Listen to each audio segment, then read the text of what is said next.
नमस्कार, मैं हुमायूं सिंह और आप देख रहे हैं नेक्स्ट 9 न्यूज। आज बात करने वाले हैं दिल्ली के मुख्यमंत्री अरविंद केजरीवाल की। लोकसभा का चुनाव चल रहा है, लेकिन अरविंद केजरीवाल जेल में बंद है। अब ऐसे में माना जा रहा है कि अरविंद केजरीवाल क्या जेल से बाहर आएंगे या नहीं, लेकिन जिस तरीके से सुप्रीम कोर्ट ने संकेत दिए हैं, ऐसे में माना जा रहा है कि अरविंद केजरीवाल को अंतरिम जमानत मिल सकती है और वो चुनाव प्रचार में भी कहीं ना कहीं एक्टिव नजर आ सकते हैं। लेकिन क्या वाकई में अरविंद केजरीवाल को कल जमानत मिलेगी, नहीं मिलेगी, ये बड़ा सवाल खड़ा होता है। लेकिन उसके साथ साथ सुनीता केजरीवाल जिस तरीके से एक्टिव नजर आ रही हैं, क्या वो पूरा चुनावी मैदान तैयार कर रही हैं अरविंद केजरीवाल के लिए, या अरविंद केजरीवाल बाहर आते हैं तो फिर अपने हिसाब से वो कुछ चुनावी रणनीति बनाते हुए नजर आएंगे। हमारे साथ अश्रुति मौजूद है, इनसे जानते हैं कि अरविंद केजरीवाल को लेकर आप क्या सोचती हैं अगर उनको अंतरिम जमानत मिलती है तो। देखिए, अगर अरविंद केजरीवाल को अंतरिम जमानत कल दे दी जाती है, जैसे कि जब उनकी सुनवाई हुई थी और उस समय पे ये एक आदेश जारी करा गया था कि अब 7 तारीख को एक बार फिर से उनकी सुनवाई होगी और 7 तारीख को सबसे बड़ी बात है, यानी कि कल इस बात का एक तरह से कहें तो ऐलान ही कर दिया जाएगा कि आखिर अब आम आदमी पार्टी का जो एक भविष्य है वो क्या है। आम आदमी पार्टी का भविष्य अब इस बेसिस पर भी तय किया जा सकता है, इस मुद्दे पर भी तय किया जा सकता है कि अगर अरविंद केजरीवाल को अंतरिम जमानत मिलती है तो केवल चुनाव तक, यानी कि जब तक हमें चुनाव के निर्णय नहीं मिल जाते तब तक ही अरविंद केजरीवाल बस बाहर रहेंगे। बेल पे अरविंद केजरीवाल बाहर आएंगे। इस बात का खासा ध्यान रखा जाए कि अरविंद केजरीवाल को अंतरिम जमानत मिलेगी। अरविंद केजरीवाल को जेल से रिहाई नहीं मिलेगी, बल्कि उन्हें सिर्फ अंतरिम जमानत मिलेगी। तो कहीं ना कहीं आम आदमी पार्टी का जो एक गिरता स्तर है वो संभल सकता है। ये बातें जो है वो हम कई बार अपने दर्शकों तक पहुंचा भी चुके हैं कि सुनीता केजरीवाल जो है वो कहीं ना कहीं आम आदमी पार्टी की कमान संभालने की जी तोड़ कोशिश कर रही हैं। जब से अरविंद केजरीवाल जेल की सलाखों के पीछे पहुंचे हैं, तब से सुनीता केजरीवाल ने कोई कसर नहीं छोड़ी है अरविंद केजरीवाल पर। अरविंद केजरीवाल का कहें एक तरह से कंधे से कंधा मिलाकर चलने का जो ये कहते हैं कि कंधे से कंधा मिलाकर कैसे चला जाता है, उसका सुनीता केजरीवाल एक तरह से कहें तो एक अच्छा एग्जाम्पल, एक प्रॉपर उदाहरण के तौर पर सामने आई हैं। तो कहीं ना कहीं अरविंद केजरीवाल की एक तरह से बोले तो उनकी जो मुश्किलें हैं वो बढ़ रही हैं। लेकिन अगर उन्हें अंतरिम जमानत मिल जाती है तो आप समझें कि आम आदमी पार्टी का दिल्ली में चुनाव प्रचार एक बार वापस शुरू हो सकता है। जी बिल्कुल। अब ऐसे में क्या अरविंद केजरीवाल अगर बाहर आते हैं तो अश्रुति आपको लगता है कि जिस तरीके से ये पूरा चुनावी मैदान उनके लिए खड़ा किया गया है, क्या वो सारी चीजें वो पूरी फिट कर पाएंगी, या कांग्रेस पार्टी के साथ उनका जो अलायंस है वो अलायंस कब तक टिकता हुआ नजर आएगा? क्योंकि जिस तरीके से पूरी अटकलें लगाई जा रही थी कि अरविंद केजरीवाल को हो सकता है वो गठबंधन टूट जाए इंडिया गठबंधन से, तो आपको क्या लग रहा है कि ऐसा कुछ होने वाला है? देखिए, आम आदमी पार्टी का और कांग्रेस का दिल्ली में पहली बात तो जो गठबंधन है उस पर प्रश्न चिन्ह बन चुका है। तब से प्रश्न चिन्ह बना है जब से अरविंदर सिंह लवली ने भारतीय जनता पार्टी का दामन थामा है।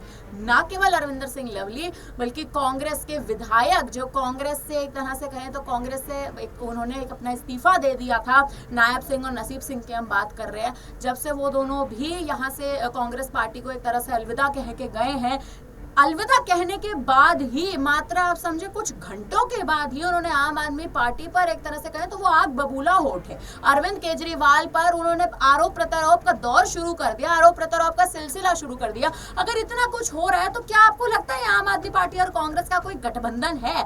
गठबंधन का मतलब ये नहीं होता है कहीं से कहीं तक भी कि आप अपने ही गठबंधन के नेताओं पर एक तरह से सवाल जवाब शुरू कर दे, फिर चाहे वो नेता जेल की सलाखों के पीछे ही क्यों ना बैठा हो। आप समझे कि आम आदमी पार्टी और कांग्रेस दो अलग पार्टियां हैं, लेकिन चुनाव के मद्देनजर वो आई हैं साथ में। तो चुनाव के मद्देनजर उनका साथ में आने का मतलब ये नहीं है कि कांग्रेस कहीं ना कहीं आम आदमी पार्टी पर आरोप शुरू करेगी और आम आदमी पार्टी कांग्रेस पर आरोप शुरू करेगी। और अगर ये पार्टियों के बीच में आरोप प्रत्यारोप का दौर चल रहा है तो आखिर कैसा गठबंधन? मेरा सीधा सवाल, आखिर कैसा गठबंधन? तो दिल्ली में गठबंधन पर अब सवाल है, दिल्ली में गठबंधन पर अब प्रश्न चिन्ह पड़ चुका है। और ये प्रश्न चिन्ह का जो आप समझेंगे, प्रश्न चिन्ह पे पूर्ण विराम भारतीय जनता पार्टी लगा सकती है, और बेशक लगा सकती है। ना केवल भारतीय जनता पार्टी बल्कि अब बहुजन समाज पार्टी भी इस रेस में आगे हो चुकी है। कहीं ना कहीं अगर आप समझने की कोशिश करें, आप अगर ये समीकरण समझे, तो आम आदमी पार्टी और कांग्रेस में जो आपसी अंतरकला की स्थिति बनी हुई है, या आपसी अंतरकला की स्थिति का फायदा भारतीय जनता पार्टी और बहुजन समाज पार्टी बेशक उठा सकते हैं। जी बिल्कुल, आपने भारतीय जनता पार्टी का जिक्र किया, लेकिन संजय सिंह लगातार या फिर उनकी पार्टी के तमाम जो नेता हैं वो यही बात कहते हुए नजर आते हैं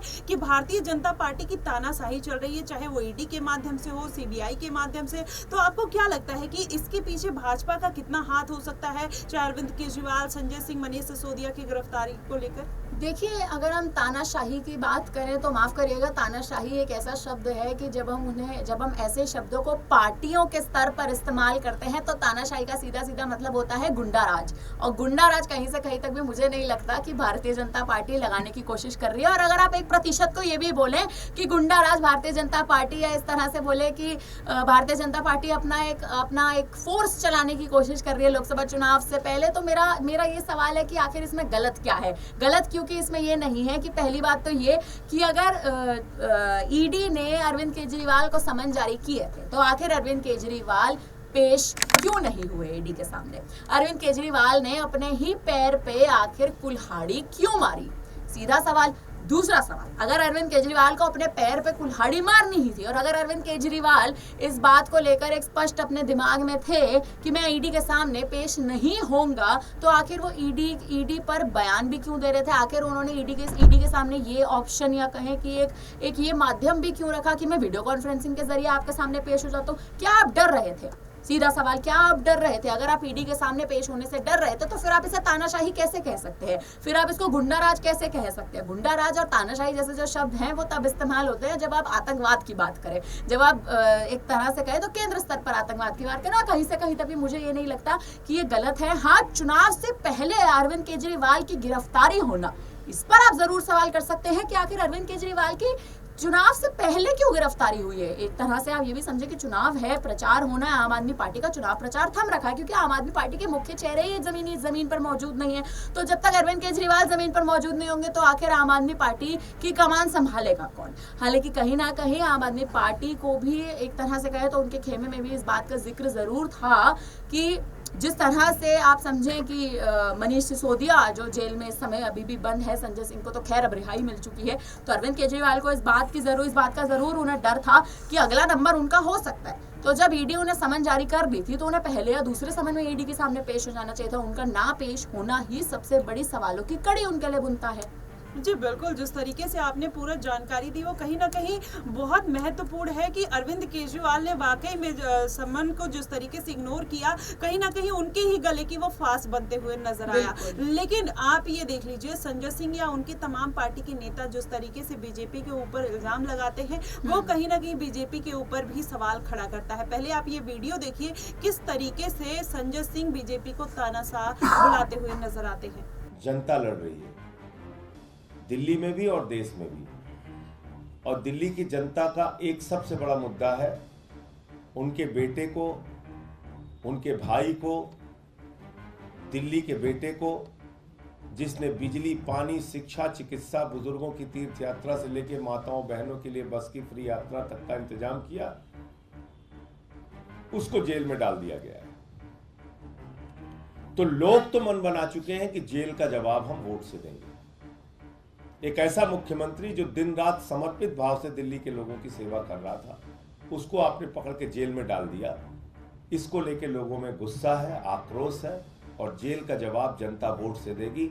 7 की 7 सीटें इंडिया गठबंधन जीतेगी, मैं ये बात कह सकता हूँ।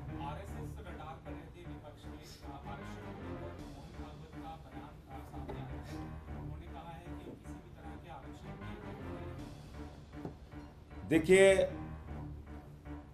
मोहन भागवत, आरएसएस और भारतीय जनता पार्टी ये एक झूठ बोलने की, सिर्फ हिंदुस्तान की नहीं पूरी दुनिया की सबसे बड़ी फैक्ट्री अगर झूठ बोलने की कोई है तो भारतीय जनता पार्टी और आरएसएस है। इनसे बड़ी मास्टरी किसी को नहीं है झूठ बोलने में। यही मोहन भागवत कह चुके हैं कि आरक्षण खत्म होना चाहिए, आरक्षण की समीक्षा होनी चाहिए। इनके एक नेता संयुक्त महासचिव मोहन वैद्य कह चुके हैं कि आरक्षण से अलगाववाद बढ़ता है, आरक्षण खत्म होना चाहिए। उत्तर प्रदेश के अंदर 69,000 शिक्षक भर्ती में ओबीसी का आरक्षण मारा गया। मैं ऑन रिकॉर्ड बातें बोल रहा हूं, इसको ध्यान से सुनिएगा। और अगर मैं कहीं गलत बोल रहा हूं तो इस पे सवाल पूछिएगा मुझसे। पूरे देश के विश्वविद्यालयों में, दिल्ली विश्वविद्यालय सहित पूरे देश के विश्वविद्यालयों में आरक्षण चुन चुन के खत्म किया गया। कहीं 1 पोस्ट निकाली गई, कहीं 1.5 पोस्ट निकाली गई, कहीं 2 पोस्ट निकाली गई। आरक्षण को खत्म किया गया। यह पिछले 10 साल में हुआ है। तो भारतीय जनता पार्टी और आरएसएस का साफ एजेंडा है, और मैं फिर दोहरा रहा हूं, पूरा भारत तो बाबा साहब डॉक्टर भीमराव अंबेडकर जी के संविधान को मानता है। भारतीय जनता पार्टी भागवत के संविधान को मानती है, और भागवत का संविधान कहता है, नागपुर का संविधान कहता है आरक्षण देश में खत्म होना चाहिए। भागवत का संविधान कहता है चुनाव खत्म होना चाहिए, और देश का संविधान लोकतंत्र खत्म होना चाहिए। इसके उदाहरण दे रहा हूं मैं आपको। अब आपने मुद्दा छेड़ दिया तो पूरी बात सुनो। चुनाव खत्म करने की बात मैं क्यों कह रहा हूं? अमित शाह जी ने कहा 50 साल देश के ऊपर राज करेंगे। क्या फार्मूला है भाई आपके पास? 50 साल देश के ऊपर राज करेंगे? वही फार्मूला है जो सूरत में हुआ, जो चंडीगढ़ में हुआ, जो मध्य प्रदेश में हुआ, जो कर्नाटक में हुआ, जो महाराष्ट्र में हुआ, जो उत्तराखंड में हुआ, जो अरुणाचल में हुआ। पिछले 10 साल में 7 सरकारें आपने गिराई, चुनाव को खत्म किया, खरीद फरोख्त के जरिए आपने सरकारें बनाई। इस चुनाव में तो आप खुल के सामने आ गए। चंडीगढ़ में आपने हमारे मेयर के वोट काट के अपना प्रत्याशी जिता दिया। आपने सोचा था कभी आजादी के बाद पहली बार सूरत में, बताइए, चुनाव हुआ नहीं, बीजेपी जीत गई। चुनाव नहीं हुआ और बीजेपी जीत गई वहां पे। इसलिए मैं कह रहा हूं पूरे देश में चुनाव खत्म होगा। क्या हुआ अरुणाचल में?